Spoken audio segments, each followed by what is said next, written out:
पंजाब से है प्रदीप कौर, स्वागत है आपका। नमस्कार जी। जी नमस्कार। हम जी एक बात पूछना चाहते हैं वकील साहब से बात कर रहे हैं। जी बात हो रही है प्रदीप जी, बताइए। अच्छा, ये तो जी जी पेट में दर्दें हो रही है। क्या हो रही है आपको? कमर दर्द हो रही, कमर दर्द हो रही है, टांगों में दर्द हो रही है, हाँ हाँ ठीक। जोड़ों में दर्द है, हाँ, नाड़ों में खिंचाव है। ठीक है। कितनी उम्र है प्रदीप साहब? सारा आयु? नमस्कार जी। जय हिंद। आपकी उम्र कितनी है? ये उम्र है जी 65 साल जी। 65 साल। और परवाह नहीं करो जी। देखो, एक तो ये करो कि ए वेस्टर्न टॉयलेट यूज़ करो। और देखो, आप पंजाबी पुत्र लग रहे हो मैनू। और कोई वजन नहीं उठाना, और तुसी कोई डांस भी नहीं करना कुछ दिन तक। वो पंजाबी डांस जो होता है ना, वो बहुत झटके लेता है। तो एक तो ये एहतियात करें, वज़न नहीं उठाएं और वेस्टर्न टॉयलेट यूज़ करें। और एक आता है गोंद स्याह, यानी काला गोंद, इसको हम लोग बोलते हैं। असली ले लीजिए बस। और 100 ग्राम काफ़ी होना चाहिए रोगी के रोग के लिए। आधा ग्राम अगर असली मिल गया तो आधा ग्राम नाश्ते के बाद, आधा ग्राम शाम को खाने के बाद खाया करें। पानी से या थोड़े पतले दूध से, यानी बगैर चर्बी के दूध से खाएं तो बहुत अच्छा। थोड़ा सब्र करना, इस रोग के लिए ये अच्छा इलाज माना जाता है। और 100 ग्राम भी आपने असली ले लिया तो आपको फ़ायदा होना मुमकिन है। लखनऊ से है सुबोध, स्वागत है आपका। हाँ जी मैडम, नमस्ते। जी नमस्कार सर। हकीम सर नमस्कार। जय हिंद सर, वेलकम। सर देखिए, एक डाउट में है जो आप बताते हैं त्रिफला में जैसे भून के होना चाहिए सब चीजें, हाँ तो आप बताते हैं कि उसमें आंवला जैसे बताते हैं किसी और चीज में पड़ना है, किसी पाउडर में, तो क्या आंवले को भी उसमें अलमंड में तेल में भूनना पड़ेगा? ठीक है। और कोई सवाल भी है आपका? नहीं जी, और कुछ नहीं है, यही एक डाउट है। मैंने कहा हरड़ जैसे भूनते हैं ठीक या है, ठीक। बहेड़ा भूनते हैं, हाँ तो आंवले को भूनने की जरूरत है कि नहीं दूसरे नहीं। और प्रोडक्ट्स में डालने के लिए? हाँ, सिर्फ देखिए 3 नाम हैं। आंवले को भूनने की ज़रूरत नहीं है। 3 नाम हैं: हरड़, बहेड़ा और हरड़ काबली। ये एक ही फल होता है। कच्ची कैरी होती है, कच्चा फल गिर जाता है तो छोटी हड़। बहेड़ा जो उसमें अंदर गुठली पड़ जाती है उसे बहेड़ा कहते हैं, और उसकी गुठली जब पुख्ता मजबूत हो जाती है तो उसे हरड़ काबली कहते हैं। ये तीनों एक ही फल हैं। तो ये जहाँ भी इस्तेमाल हों उनको इसमें कम से कम ये अरंडी के तेल में, जिसे कैस्ट्रॉल ऑयल कहते हैं, या बादाम के तेल में, या फिर भी अगर कुछ भी नहीं हो तो फिर किसी भी तेल में भून लें। लेकिन इन तेलों में भूनकर इसके नतीजे बहुत अच्छे हैं। ये बहुत कीमती और फ़ायदेमंद चीज़ है उन लोगों के लिए जो इसे भूनकर इस्तेमाल करते हैं। और ये अगर भूने नहीं जाए तो ये आंतों में अल्सर तक कर देती है, और फिर पूरी ज़िंदगी अल्सर, आंतों के अल्सर कहते हैं, आंतों के छाले, आंतों के ज़ख़म, तो ये उसमें मुब्तला कर देती है। खुदारा आप इसको भूनकर इस्तेमाल करें और फ़ायदा उठाएं। जी, अगली कॉलर है सिमरन जी, स्वागत है आपका। नमस्ते मैम। नमस्कार। नमस्ते डॉक्टर साहब। वेलकम सिमरन जी, स्वागतम। डॉक्टर साहब, मैम आप लोग को देख कर मेरी आधा बीमारी खत्म हो जाती है। जितने आप लोग खुश दिखते हैं उतने हम लोग की आपको देख उतने खुशी हो जाते हैं। डॉक्टर साहब, ऐसा है कि मैं वो जो क्या होता है जो खाने का सोडा है तो मैं इस्तेमाल करती थी, जैतून के सिरके में डालकर, जो खुजली होती थी वो मेरी ठीक हो चुकी है। तो क्या मैं वो जो होता है जो खाने का सोडा, क्या मैं उसको बंद कर दूं? और डॉक्टर साहब मेरी स्किन बहुत ग्लो कर रही है। अब मेरी जो प्रॉब्लम थी वो 4-5 महीने मेरी खत्म हो चुकी है। और गोंद मोरिंगा जो इस्तेमाल करते थे, तो क्या मैं आजीवन इस गोंद मोरिंगा को यूज कर सकती हूँ कि मेरी ग्लो ऐसे ही बनी रहे? और डॉक्टर साहब एक सवाल और था, मेरी देवरान है, उनका मुंह पूरा तरह से खुलता नहीं है, बस थोड़ा सा मुंह खुलता है, खाने में उनको दिक्कत होती है, प्लीज डॉक्टर साहब बता दीजिए। अच्छा, वो क्या गुटखा तो नहीं खाती? पहले खाती थी तो डॉक्टर साहब अब बंद कर दी है। ठीक है, ठीक है। देखिए, मैं समझ गया था कि वो गुटखा खाने वालों का ही मुंह थोड़ा सा खुलता है। वो गुटखा मुंह रख के जो यूं चबाते रहते हैं ना, तो वो यहीं फिक्स हो जाता है। अब उसको जब मुंह खोलने की ज़रूरत पड़ती है तो इतना सा खुलता है। ये भी ठीक हो सकते हैं। आप उन्हें अलसी भूनें,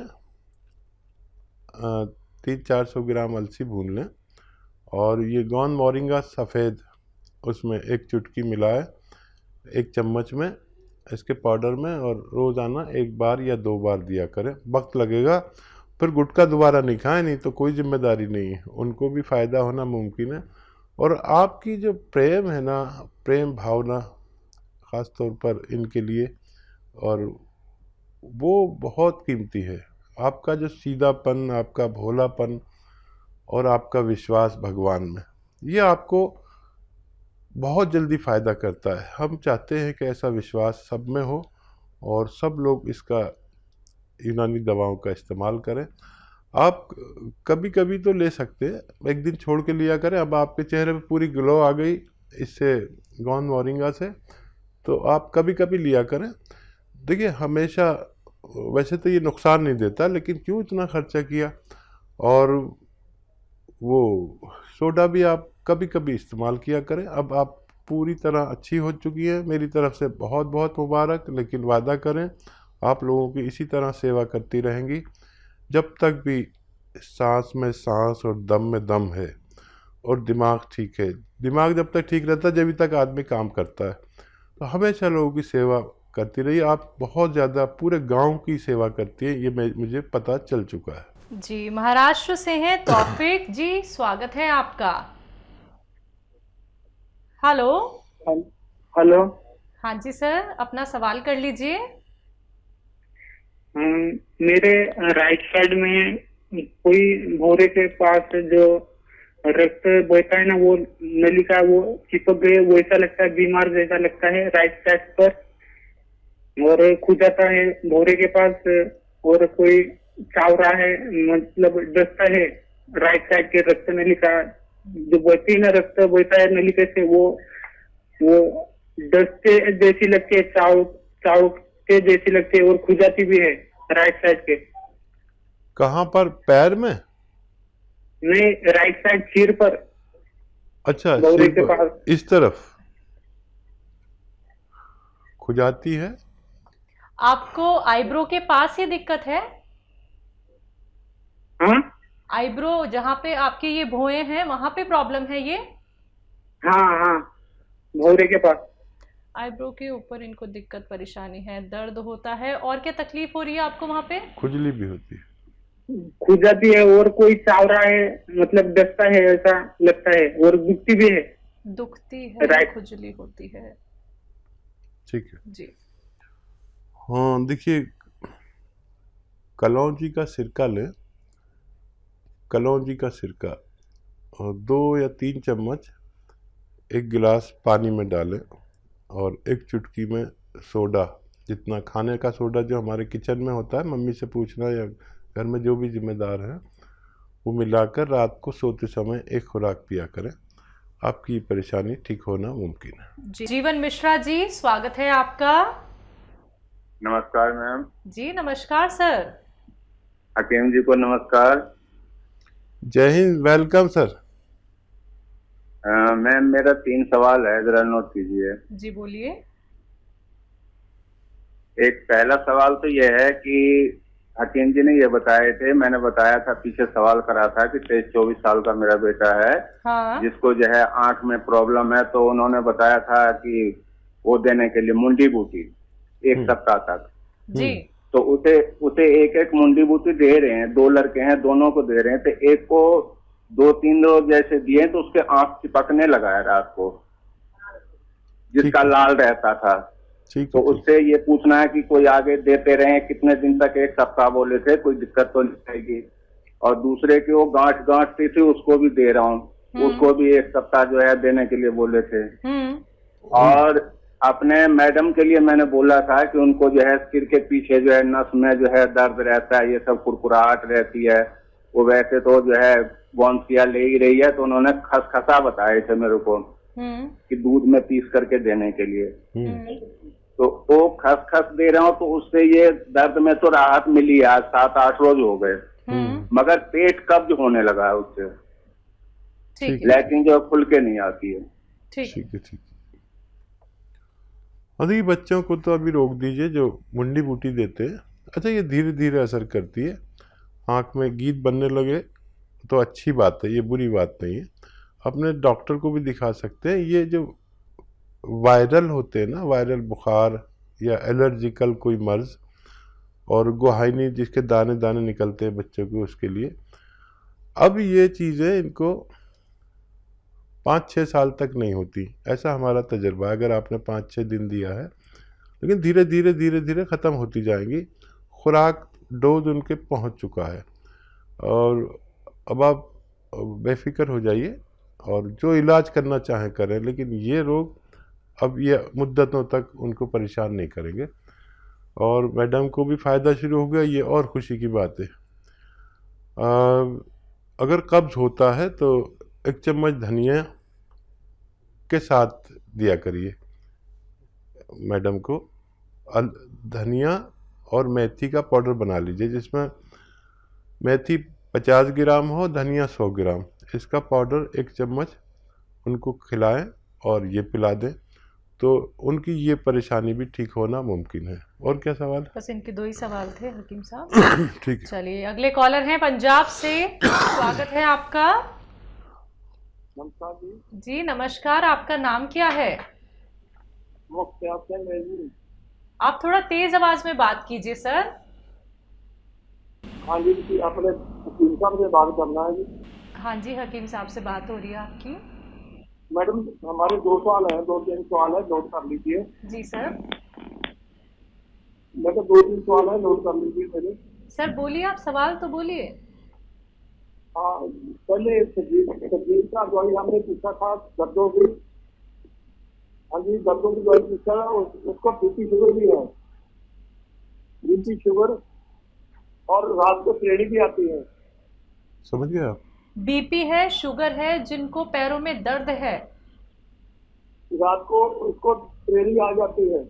क्या आती है रात को? सोते वक्त में मुड़का आ जाता है, सोते वक्त। सर सोते वक्त उसको रात को मुड़का आ जाता है, श्रेणी आ जाती है। हम लोग समझ नहीं पा रहे। नाड़ों में बचाव है। सर मेरा दूसरा सवाल है, नसों में मेरा खिंचाव। दूसरा सवाल है, दूसरा सवाल है कि आपकी आवाज साफ नहीं आ रही भाई। अच्छा, आपको मेरी आवाज मिल पा रही है सर? हाँ जी, सुन पा रही हाँ हूँ। जी, मैं इधर से बोलती हूँ। आप बताइए, जिनको पैरों में दर्द है, उनको बीपी है, शुगर है, नसों में खिंचाव है, और रात को मिर्गी के दौरे आते हैं? नहीं, कुछ नहीं, और कुछ नहीं है जी। ठीक है, नसों में खिंचाव। हाँ ठीक है। और कोई सवाल? और एक दूसरा सवाल है कि लड़के की उम्र 50 साल है, हाँ कि उसको बीपी शुगर रहता है, ठीक है। कि उस सिग्नल की प्रॉब्लम। जी जी, बीपी, शुगर, दर्द, नसों में खिंचाव। और देखिए, बीपी शुगर शायद 2 लोगों को है आपको, तो बीपी शुगर का इलाज लेते रहे, दवा न छोड़े जो भी आप लेते हैं। और कलौंजी का सिरका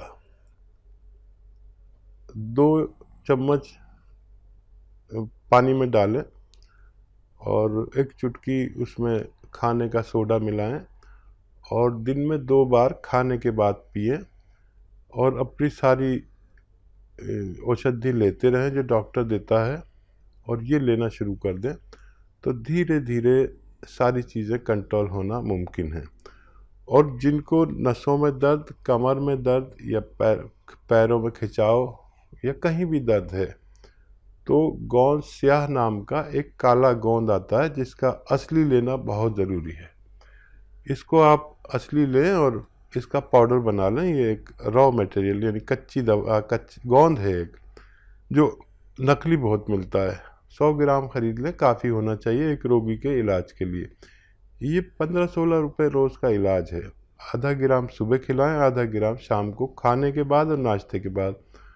थोड़ा सब्र करें, धीरे धीरे धीरे धीरे ये आपके सारे जोड़ों के नसों के परेशानी को अच्छा करता है। और जिनको भी नसों में, कमर में दर्द है और जोड़ों में दर्द है, तो वो वेस्टर्न टॉयलेट का प्रयोग ज़रूर करें और ज़्यादा मेहनत ना करें, तो फ़ायदा होना मुमकिन है।